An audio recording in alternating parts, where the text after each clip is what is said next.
সম্মানিত দর্শক শ্রোতা,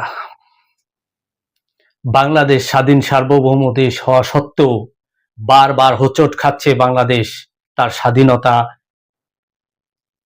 থেকেও নাই এরকম অবস্থায় চলে যাচ্ছে বাংলাদেশ। আর এর কারণ হচ্ছে লোভী রাজনীতিবিদ, লোভী বাংলাদেশি মানুষগুলো। তাদের কারণেই প্রকৃত বাংলাদেশপন্থী কোনো রাজনীতিবিদ টিকতে পারে না বিদেশিদের ঝামেলায় বা বিদেশিদের অত্যাচার নির্যাতনে। তাই বাংলার মির্জাফর, বাংলার গাদ্দার ডক্টর ইউনূস, তিনি বাংলাদেশকে একেবারেই শেষ করে দিয়ে গেছেন। তিনি যে কাজ করেছেন তাতে তিনি সারা জীবন বাংলাদেশের মানুষের মনে ঘৃণিত একজন মানুষ হিসাবে বেঁচে থাকবেন।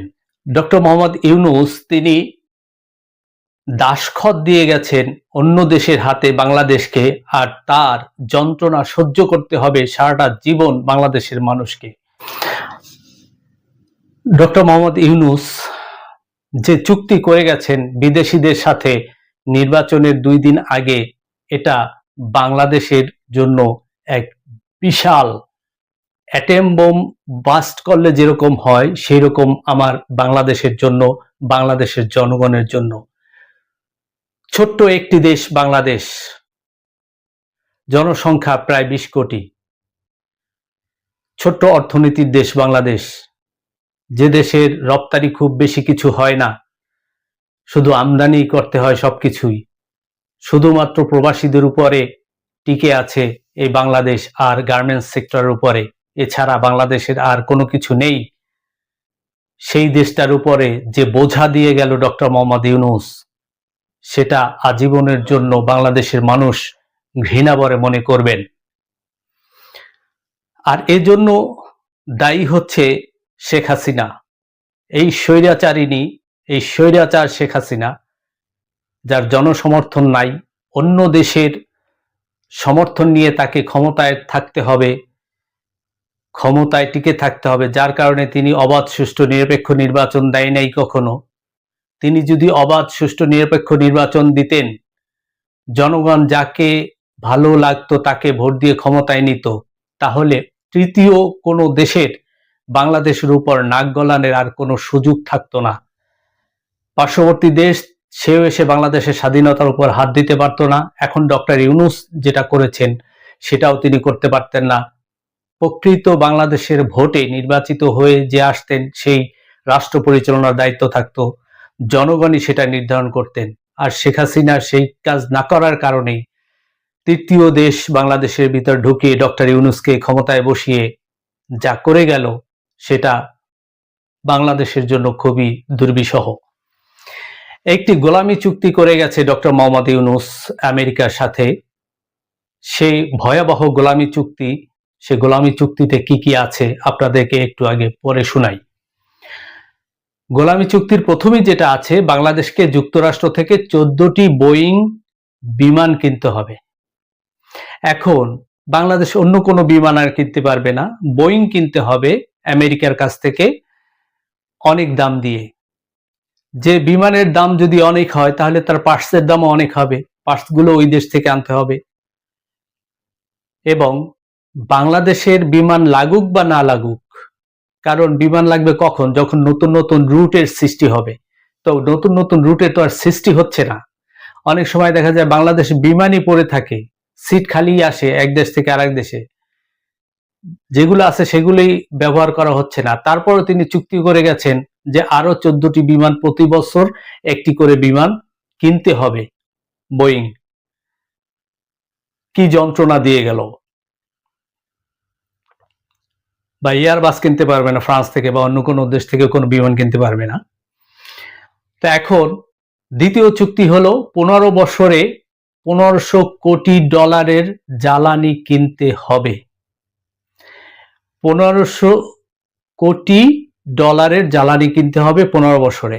আপনি চিন্তা করে দেখুন, বাংলাদেশ সাধারণত জ্বালানি কেনে মধ্যপ্রাচ্য থেকে, মুসলিম দেশ থেকে, কারণ মুসলিম দেশগুলো বাংলাদেশের প্রতি একটা সফট কর্নার আছে, তাদের ভালোবাসা আছে মুসলমান দেশ হিসেবে, সেই জন্য হয়তো কিছু সুবিধা পায়। আর বাংলাদেশে যে ফুয়েল রিফাইনারি গুলো আছে, সেগুলাও মিডল ইস্টের যে তেলগুলো আছে সেগুলো রিফাইন করার যোগ্য। আর এখন $1500 কোটি জ্বালানি কিনতে হবে সেই আমেরিকার কাছ থেকে। বাংলাদেশের 1 বছরের বাজেট কত? সে বাজেটের কত পার্সেন্ট যাবে এই তার কাছ থেকে জ্বালানি কিনতে? তাহলে অন্য বাজেটের আর সবকিছু মিলিয়ে অন্য কিভাবে চলবে? এই টাকাটা আসবে কোত্থেকে? কে দিবে এই টাকা? জিডিপির কত পার্সেন্ট যাবে? এই যে চুক্তি করছে এখানে ডক্টর ইউনূস বিন্দুমাত্র চিন্তা করে নাই, কিংবা আলী রিয়াজ আর এই যে খলিলুর রহমান বর্তমান সরকারের যে কাবাব মে হাড্ডি, এই যে কাবাবের হাড্ডি খলিলুর রহমান, তিনি হচ্ছেন সবকিছুর মূলে এগুলোর।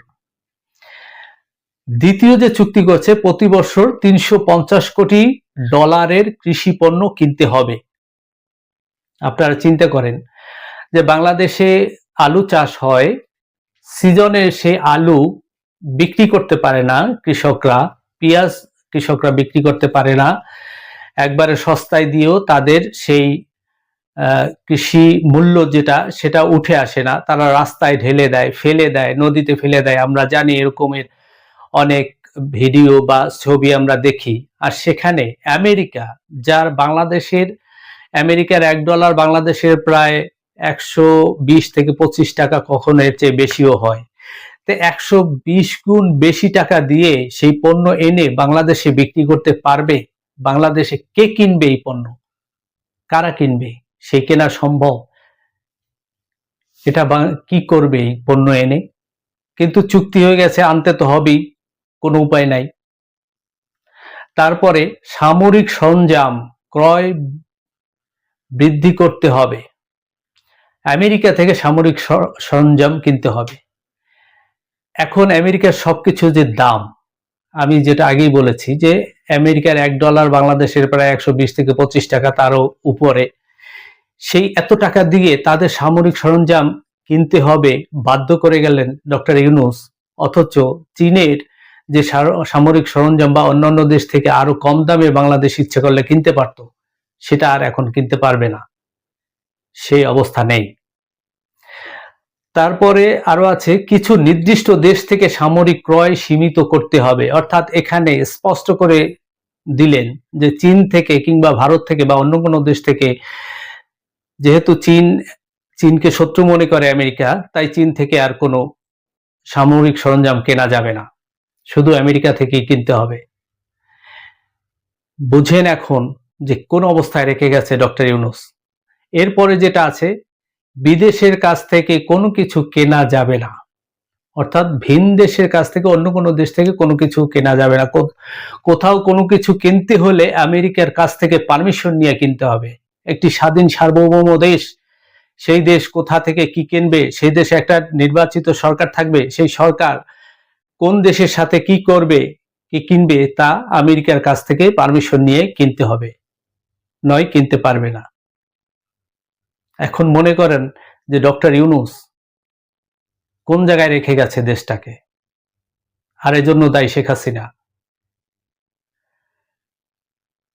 আপনারা জানেন 2006 সালে ডক্টর ইউনূসকে নোবেল দেয়া হয়। এরপরে পশ্চিমা মিডিয়ায় শুধু বাতাস আর বাতাস দিচ্ছে ডক্টর ইউনূসকে, আকাশ উঠাই দিচ্ছে ডক্টর ইউনূসকে।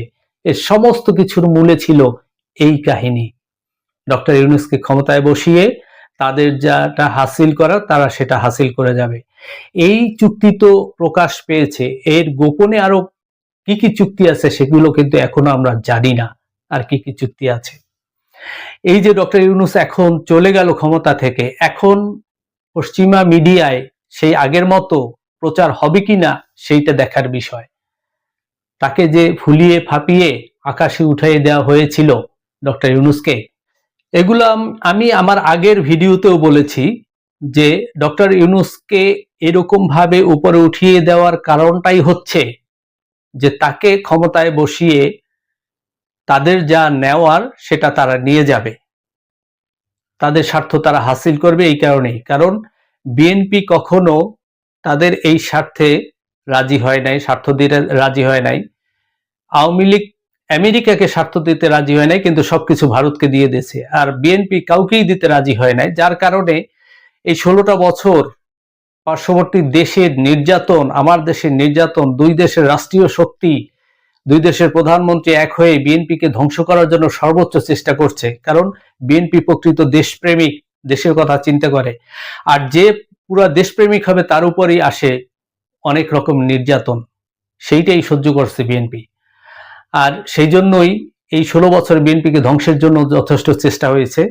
সে পশ্চিমারাও করছে, পার্শ্ববর্তী দেশও করছে।